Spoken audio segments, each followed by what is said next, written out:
Greeting, guys. Back in the land in Israel. How are you? I miss you guys. Hope everybody is feeling okay. Welcome to the Moreno report. So, updates from last week. We had a couple of events in Israel. The main one is there is a new chief of staff in Israel, the commander of the army. I'm mentioning it because it's some of you think it's weird. What's so unique about replacing the chief of staff? In Israel, it's a big thing. The chief of staff. Couple of example. If you go into a garage when you fix your car in Israel, you will probably see the picture of the chief of staff on the wall, next to the president, maybe next to the prime minister. And like it's an interesting thing in Israel. The chief of staff, because of the army, is considered to be something very very unique. So there is a new one. They just replaced General Herzl Halevi came instead of Aviv Kochavi, and everybody is happy about that. We will do probably like I don't know 20 reports about the Israeli army in the various angles of it, because it's a big thing in Israel.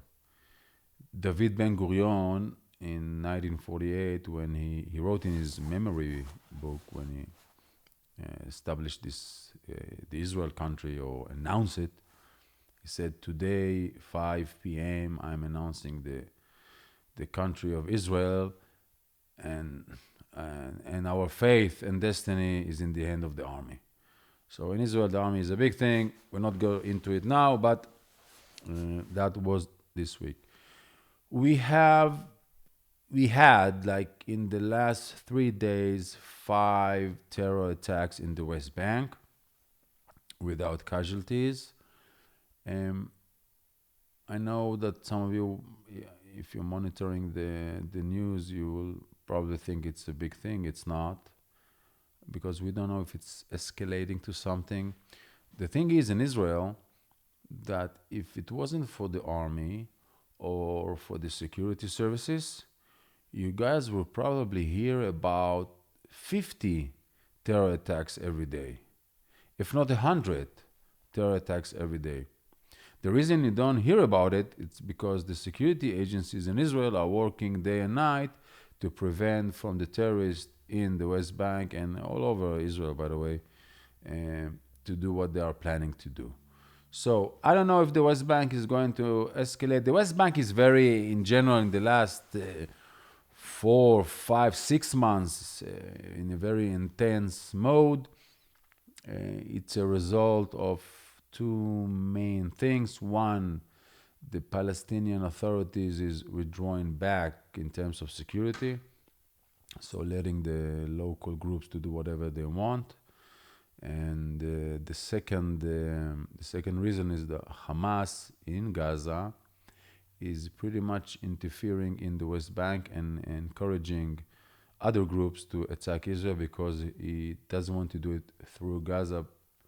Why? Because if he will do it through Gaza, meaning will shoot the missiles, because this is what he can do, the army or the Israel retaliation will be very hard. So he's doing via proxy in the West Bank. So 5 terror attacks, 3 days, no casualties. Uh, Nothing unique about that. Again, not it's not escalating for now. Let's see about that. There was a major. They blew up a field mine in the Golan Heights. I'm mentioning it because we are in the Golan Heights. Golan Heights is a very beautiful place. I'm encouraging you guys to come and visit. But there is mines here, a result from the war, the past wars, and some of the land is with mines. It's so now they're starting to evacuate it in order to build new neighborhood, new cities, and etc. So they started this week. Hamas released a short video clip showing one of the four Israelis that are in the hand of Hamas. Hamas is now in possession of 4 Israelis. One is Avram Mengistu, is an Ethiopian guy, and other 3 Arab Israelis. All of them are not soldiers. All of them crossed the border from Israel to Gaza for many reasons we don't know, but in the end, they are Israeli citizens held by Hamas. Hamas now is trying to wake up the Israeli public opinion with the new government now in form in Israel in order to press the government to start negotiation with him, changing prisoners. That's for that. Okay, today we're gonna speak about a very, very important, complicated that is in the head news in Israel all week, which is the revolution, which is not revolution, but they call it revolution in the legal system in Israel. The trigger for it, it's 2 things. One, it's the last election and the results of it. And second, there is a guy here in Israel, his name is Aryeh Deri. Aryeh Deri is the head of the Shas party, which is one of the Orthodox parties in Israel, a very big one. And there is a lot, I don't want to go into the specific, but it's very complicated even for me to understand. But Netanyahu decided that he will be the Minister of Health and the Interior Affairs. And then they go to the Supreme Court, said that he cannot because.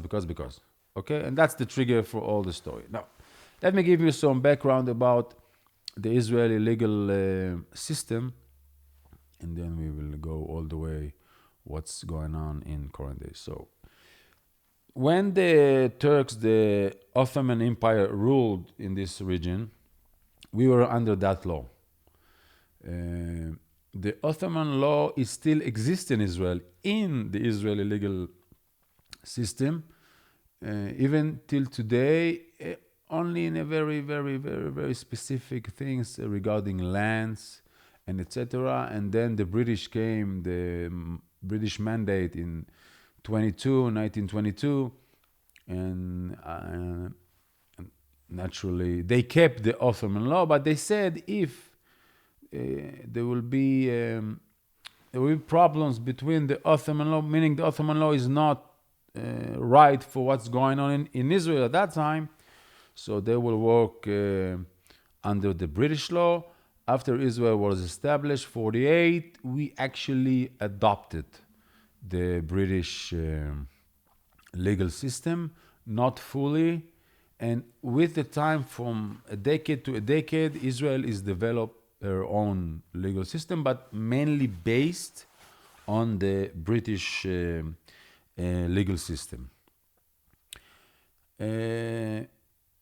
Let me describe you what we have as a legal system. Okay, so we have the first court, we call it the magistrate court, which is like a local court. It's all over the cities in Israel. They deal with, I don't want to say low crime, but minority crimes. If it's a murder, it will not be there. If it's someone thieves on someone, it will be there, and this kind of stuff. And then we have the district court, which are district, and they are the main courts in Israel. If you know the heavy crimes and etc. etc. And we have the Supreme Court, which is only for appeals. Next to those courts, we have a family court, which couple wants to divorce, they will do it there. We have a traffic court in case of traffic problems. And we have small claims court, which if a dog of a neighbor bark after hours of I don't know what, and you decided to sue your neighbors, you do it there because it's not a big thing. Okay, in the West Bank, by the way, there is 2 systems of courts or law. For the Israeli citizens, it's the Israeli law. For the Palestinians, they are under the army law, so the army code, meaning if a Palestinian guy decided to do an act of terror, for instance, and he's been caught, he will be indictment and tried in an army court, not in the civilian one. Okay, Supreme Court. Let's talk about the Supreme Court because that's what's going on now, big time in Israel. Supreme Court, their main role is to discuss appeals. An example.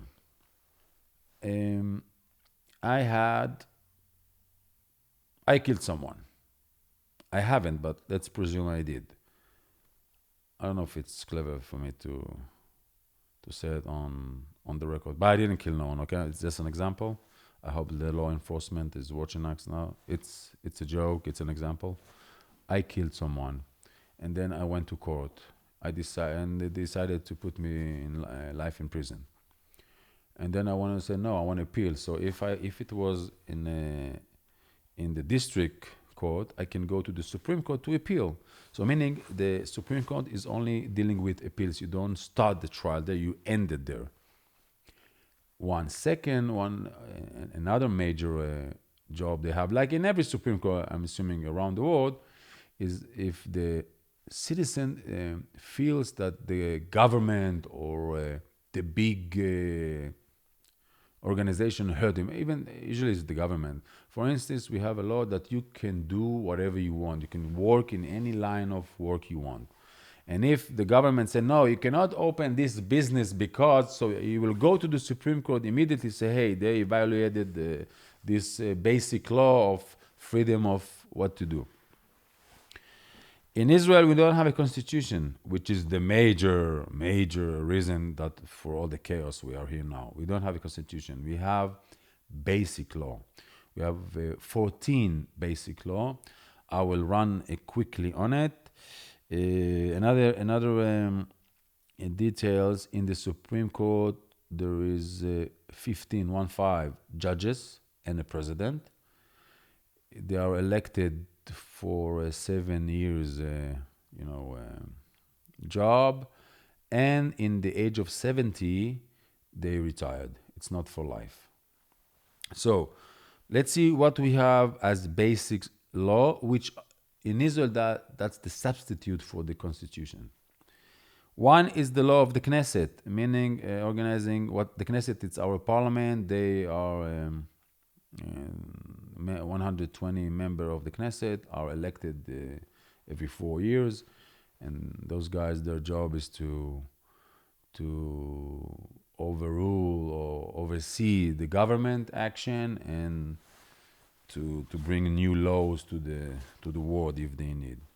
The second basic law is the law about the land in Israel. The land in Israel, it's important. Israel decided in the early days to have this thing under control in order to keep the identity of the Jewish state. How? By controlling the land. Because, out there is a lot of people with a lot of money that can buy half of Israel in 5 minutes. So Israel is keeping herself the right to control this thing in order to prevent non-Jews, in the end, to buy land in Israel. The third law is the law of the president of this country. It's a symbolic job. Nothing unique about that. The fourth is the government. The fifth, it's the law of taxes, etc. The sixth one is the army. There is a big law for the army. The seventh one is the law of Jerusalem, capital of Israel. Very important. Eighth law is the legal system in Israel, and etc. etc. etc. There is another law which I think is important, which it's the law of Israel. It is the country for the Jewish people. So that's the basics law, which are substitute to a constitution. Okay, let's see what's going on now. Until 1995, the Supreme Court was a Supreme Court, meaning there is a law, let's say a basic law or any law, and someone felt that someone did harm for him against the law. So he came and say, hey, I got this thing from this city municipality or from the government, and that's against the law. So they go to the Supreme Court, and the Supreme Court, yeah, that's the law, that's the Constitution, you cannot do that.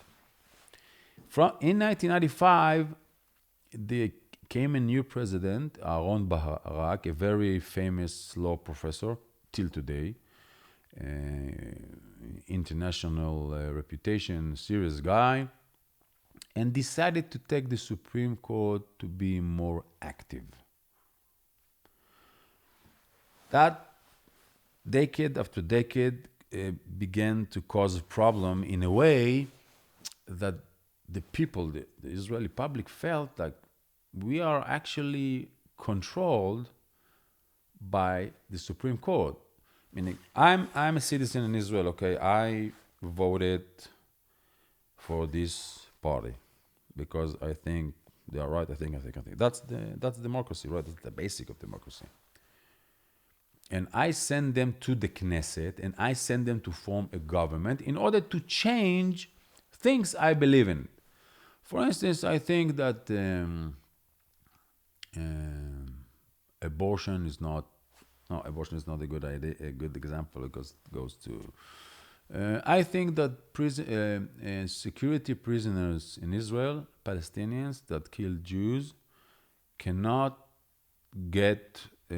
cannot go to get scholarship to go to university online in Israel. Which now I'm telling you a true story, which is happening. If you are a terrorist, you kill now 20 Israelis, 20 kids, and you go for life to the prison, you can get online university courses paid by this government. I think it's crazy.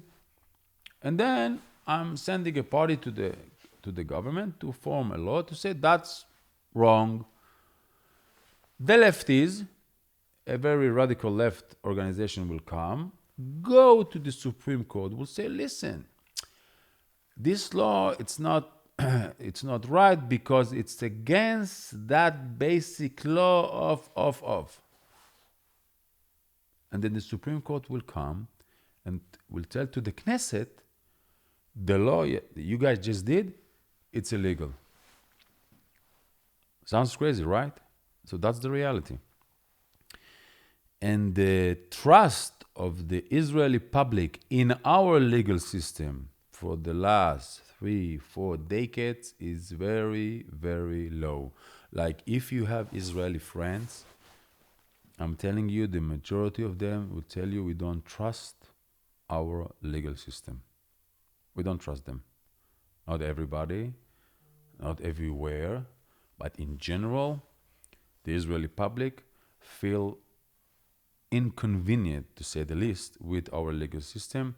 I think Netanyahu trial is one of the examples, and we have others. I don't want to get into it because you see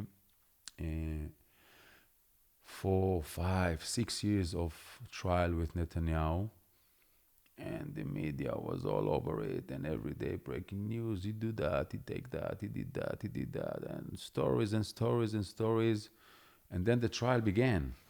Good thing about the trial, that the truth come out. It's not stories. It's not someone told the reporter about what happened inside the investigation. And I'm telling you, monitoring his trial and seeing what's going on. So it's crazy. You actually see how the left in Israel decided strategically to take out Netanyahu from the game because he's a right-wing guy, using the legal system because they cannot beat him in election. He's winning every time and every time. And the only way to take him out is just to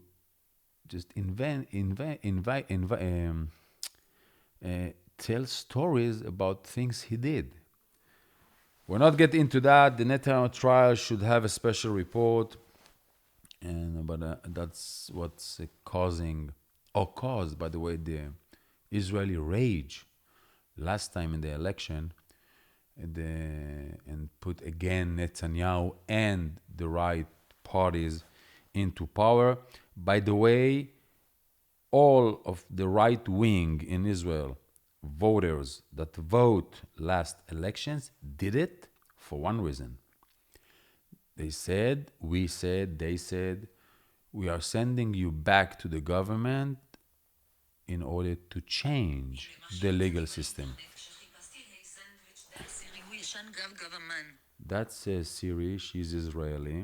Not nice. Not nice that you are disturbing me. Let me see what's going on here. Okay, and so that's the story with the Netanyahu stuff. Okay, what's the reform that they are suggesting now to do? First thing, there is a committee today. There's a committee that they elect or they decide who will be the next Supreme Court judge. I know in the US is the president. In Israel, it's not. It's a committee of 7 people, actually controlled by the Supreme Court because they have the majority in it. Yeah, it's like 2 judges, 2 representatives, 2 one. In the end, they control it. Okay? So, in a way, the Supreme Court judges elected themselves. The reform is saying let's do a new committee. It will be 11 people and actually shifting the control from the Supreme Court to the people, meaning the government and the Knesset. Second, the president of the Supreme Court, again, he is elected through this committee in the system of seniority, meaning the oldest one. They say no. The reform say no. The new committee will elect the president. It doesn't have to be seniority. It can be someone else, and it can be also someone that is not now a judge as in the Supreme Court. We can decide to bring I don't know who, if we think it's right. The judge, the Supreme Court president is a very, very important role. Why? For instance, when there is a big, let's take abortion. Let's presume that now there is a big case about abortion, which you guys know it's a big thing for each side you ask. In big appeals, the Supreme Court should sit like all the judges should sit in court, not only 1 or 2. It's like it's a big decision, so everybody or some of it will be. The president will decide who will sit. So, and you know, guys, how it's live. There is left-wing Supreme Court and there is right-wing Supreme Court. So if we decide to put the lefties in that appeal, you know what will be the result. And if we decide to put the right-wing, you know what will be the result. And in case there is a tie in the judges, the president had 2 voices. So it's a very, very important role. And they want to change that. And another major thing to the reform is the Supreme Court can cancel a law legislated in the Knesset. That is, and the Knesset said, no, that cannot happen anymore. Like, you guys are judges. In a way, you are clerks. We are elected by the people, and they are sending us to do what we believe is right. So if you want to cancel a law because we were mistaken, we didn't take into consideration, because we are I don't know what, you need at least 80% of all the Supreme Court judges to say, let's cancel the law. It cannot be only one Supreme Court judge. It should be like almost everybody. And again, and the Knesset said, the reform said that in case you decided to cancel a law for a reason, we can have the overcoming, how they call it in English, the overcoming paragraph, meaning the Knesset did a law about something. And someone felt that it's wrong, went to the Supreme Court appeal. There was the talk about it. They said to the Knesset, listen, guys, this law is okay, but it is against the basic law of freedom of Tadadam. So they go, okay, no worries. We will change the law and we'll submit it again, or we will do the overcoming paragraph on you, meaning it will happen. In a way, the Israel people, through this reform, saying we want to control. It cannot be in the end. The Supreme Court in Israel is a tend toward the left, okay? And the public feeling in Israel, or the majority public feeling in Israel, that the Supreme Court is actually controlling this country, which is crazy in a way. So that's one of the things they want to change in the reform. Another thing, it's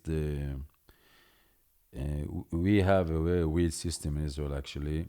Like, our general attorney is the same person as the legal advisor to the government.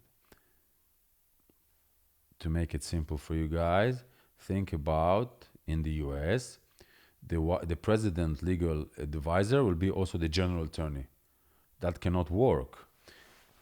Like, the current and the former legal advisor of the government is the same guy that in sitting with Prime Minister Netanyahu, giving him advice for, big political or international or whatever he wants to do. But after we will sit with him, he will go to the police, or as a general attorney, and decide to send Netanyahu to investigation for something, which is what's that? So they said the reform, let's divide the job. There will be a general attorney and there will be a legal advisor, not under the same person or hat. And that's the end of the reform. It's a big thing in Israel. Everybody is all about it. Naturally, the left media, which is the majority of media in Israel, is saying that's the end of the days. That's the end of Israel. And it's a revolution. And Israel will be North Korea and. Honestly, hearing them saying that, or especially seeing them with all the fear, I know it's right. That's life. I don't know what will happen in the end with the reform. It will be successful or not, or they will succeed to doing it or not. Who knows? But I'm telling you, as your voice that bring you the what's going on in Israel, that's the main topic for the last couple of weeks. It will be, I'm assuming, ahead. It's a very important one. It affects religious, it affects politics, it affects the relationship between left and right, the relationship between the media and the government, and whatever you want. Let's see what will happen with that. Okay, guys, that's for it for today. Have a Shabbat Shalom, and see you next time.